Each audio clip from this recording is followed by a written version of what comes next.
I guess that's about enough for that. Now, to come to the Occupy movement, I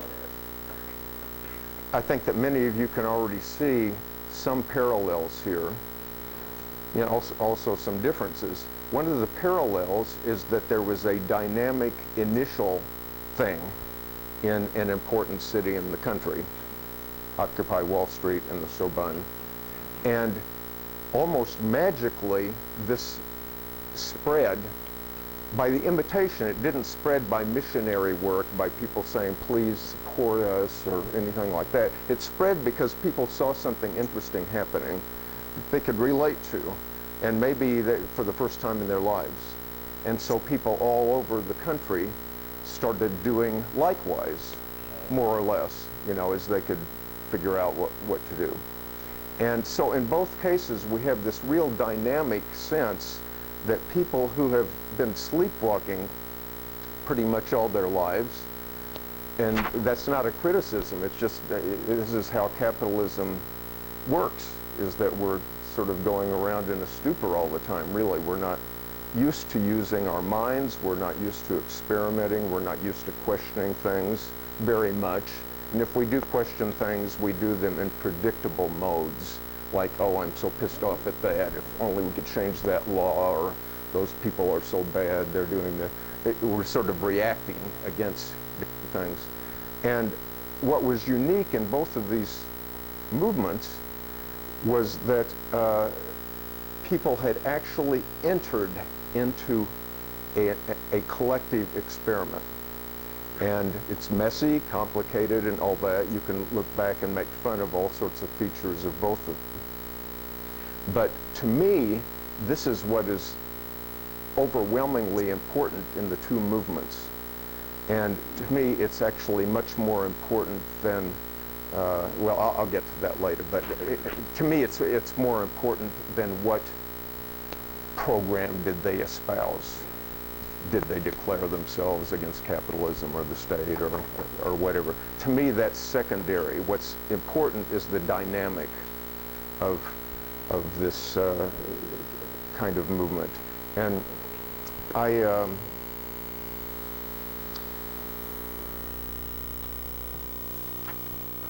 in this first leaflet that I wrote when the Occupy movement was just starting, there were a couple things that, well, there's one thing I want to stress right now. It's the autonomy of each Occupy. And this is totally obvious, nobody can disagree. But oddly enough, I've never heard anybody else even mention it, how significant it is. This is a little different even in France, so to sort of get away from that. Every single Occupy in the United States is totally autonomous. And you all know that. But can you think of any other movement that worked that way? I mean, there have been mass movements in the United States, but they start someplace and they kind of sweep across with, you know, there's somebody's against a war. So, sure, some people locally do stuff, but immediately they start coordinating nationally, and there's some big group, you know, that the slogans come from that group, and the role of individual groups is just to sort of support this, or to march on, to join together at Washington, D.C., or something like that. You can think of all these anti-apartheid, anti-nuke, anti-war things. The Occupy Wall Street thing was in Wall Street, and then it just cropped up all over the place. I'm from Springfield, Missouri originally, and there's an Occupy Springfield, Missouri. It's in the Bible Belt. You know, it's a place where Bush is still popular, for example. You know, like, it's very provincial, and, you know, like, but there's an Occupy Springfield, Missouri. And it didn't do it because I went there and started it or something like that. It just popped up from people in Springfield. And some of those people were Republicans. Most of them weren't, but just as an example. My point being that this is not necessarily the expected left, right, things like that. It was something where people sensed that there was a new paradigm here, that there was a new possibility, there was a new movement that suddenly made new experiments possible.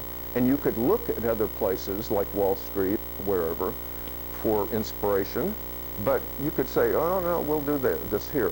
We'll do it our way, or they're doing that, that's fine, we'll do it here.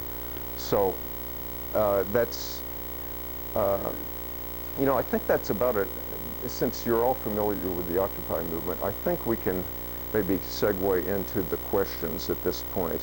The reason I wanted to do it this way, I think I could say a bunch of stuff, but I think it may be a little more useful if it's interactive. So just to clarify as we go into this next phase, as I said, I'm pretty much with the Situationists on most things. So what I've been talking about right here is what did the Situationists do, what their perspectives were in May '68 and so on. There's a few nuances where I say, oh, they kind of had a blind spot here, or I have a little different attitude or style than they do. But mostly I would defend those. But in the discussion, let's just sort of be clear. Sometimes I may say, oh, the Situationists said this, or they would have done this, or thought this. In other cases, I'm going to be expressing my own view, which might be a little bit different. So what I'm going to suggest is that to keep the thing flowing, we keep the questions brief, like 15 seconds, something like that. More than 15 seconds, it's a spiel. It's not a question. And I'll try to keep my answers brief, and maybe we can get a lot of stuff discussed in that. Yes? What can anyone say that's meaningful? That's the whole point. You have to work on it. I mean, we should have forward for opinions at all. You know, people that have time to say something meaningful. Well,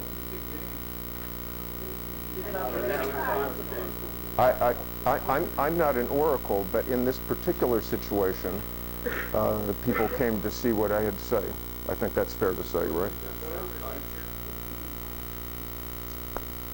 It's not a GA. My suggestion is to follow what you said, your suggestion. And then if you get to the point that you want to have more subsequent, then you consider that right, some of this will Okay. Lou?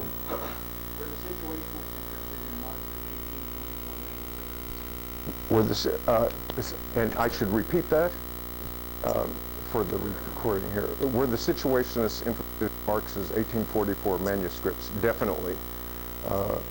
In fact, they were among the people who, back in the 50s, I think those manuscripts were not very well known. They might not have even been published in many places.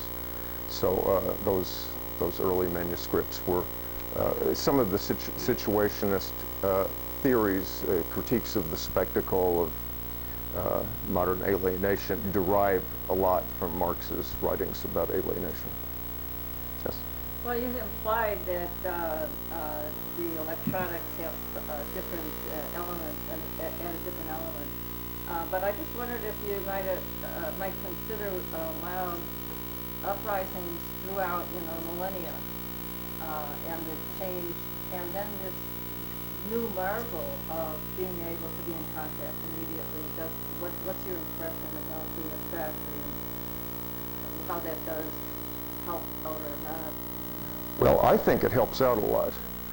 I know there's also a common critique that says people get glued in front of their computer and don't relate to people and so on. And of course that sometimes happens too. But as far as radical movements are concerned, I don't think I need to give too many examples. Everybody knows Tunisia and Egypt and so on. About the local, like you could, at a farm, you could have an uprising someplace in Europe, but nobody knowing the next place over, the next region over, would be ruled by the same formation. That's right. And even to take the case of May 68 with the factories, if there had even just cell phones then, where you would just have a sprinkling of people that had cell phones, things might have been much differently. Some worker would have been calling his friend over and say, hey, we're doing this, what's happening over in your thing? Oh, we're doing this. Oh, that's a good idea to... But instead, they had to go through the unions of all people. You know, it would be kind of... and the unions say, no, nothing's happened, go home, you know. We're doing the occupation just fine here, don't bother us. Yes, sir. How do you think the Occupy movement relates to the Arab Spring It was inspired by those. I mean, I think just to keep it brief, I don't think there's any problem or question about that. Yes, sir. It seems like the most essential question about the May 68 situation that's in the factories is why didn't the workers, once they had the factories, start working again in a self-managed way and prove what they could do?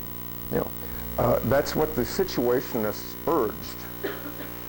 But, you know, there's only so much that you can do. And I think, bear in mind that we have a gathering like Occupy Oakland or something. It's self-selected. You've got a few hundred or a few thousand people there who are really gung-ho. You don't have all Oakland there. Imagine if you had all Oakland in some situation, and then you were to say, well, why don't you do, you have people who are totally clueless, who, you know, you have just the average person who, you know, is maybe just now being jostled a little bit, but, you know, they're used to watching TV or, you know, whatever, these kind of things. So they don't have any, it takes a little while for the concept of let's take it over ourselves and run it. When you're normally thinking, I don't like this, or I'm trying to get away from here as soon as possible, and you know, and then you're depending on the union people, perhaps, to relay the news to you, and they're telling you, keep calm, go home, pay attention to these outside edges. So the Situationists did indeed try to break through that, but it's a hard nut to crack.